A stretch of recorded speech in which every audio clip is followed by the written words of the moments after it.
Hi, my name is Luke Johnson, and I will be talking about the connections between music today and classical music. I'm part of the medieval group for Unit 1, and I will be talking about these now.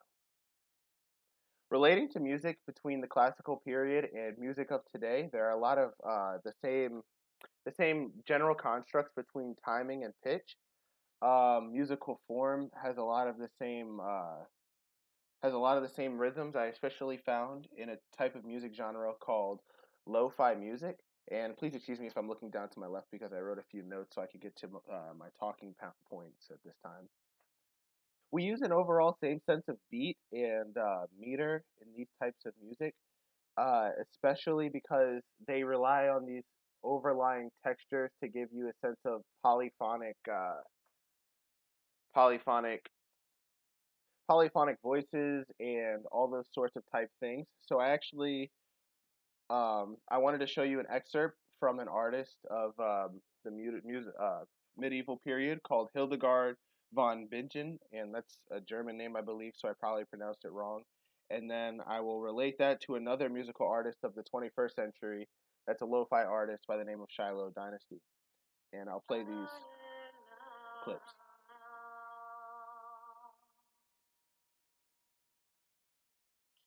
Now, if I stopped it right there, whenever you see that sense of it's almost a sense of tension that the music creates because you want to expect the second note.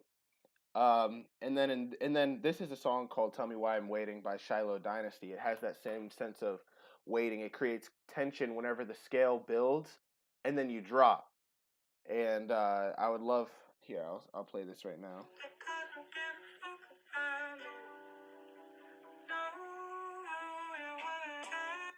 See, right before the beat drops right there, you expect the next note, like a do, re, mi, fa, so. You expect me to go to the next note.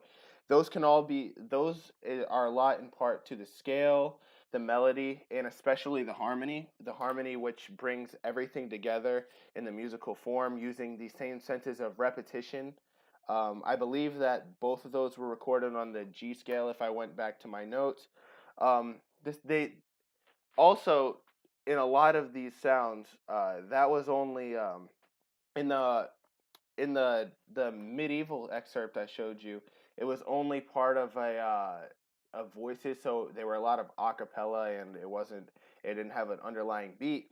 But the new lo-fi music creates a sense of contrast between those, almost building off the medieval music and then giving it a sense of contrast to the really dark beat versus the overall lyrics of it. This the What do you call it? These scales can also be related to a musical term called harmonic dissonance, which kind of gives you an eerie feeling. It's almost like it adds to the tension with this sort of really high pitch, almost like you can feel the musical composers, you can feel their feelings in the music as if they're actually coming out and saying what they want to say. It's a very beautiful thing that whenever everything goes together.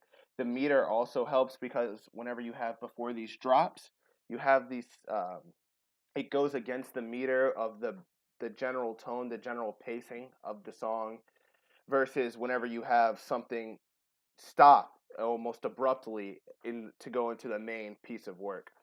I think those are really beautiful, and I think that there's a lot of other connections. You could even see these in really a lot of even to go to the exact opposite of the spectrum. You can see it in dubstep music right before there's this gigantic drop. Everything wants to drop, but there's usually a couple seconds pause and a change in key after the drop, so it really hits you hard, and you feel it in your chest, and you can feel the musical composers feelings to the music. It's a very beautiful thing. And my name is Luke Johnson, and those are the connections between music today and classical music.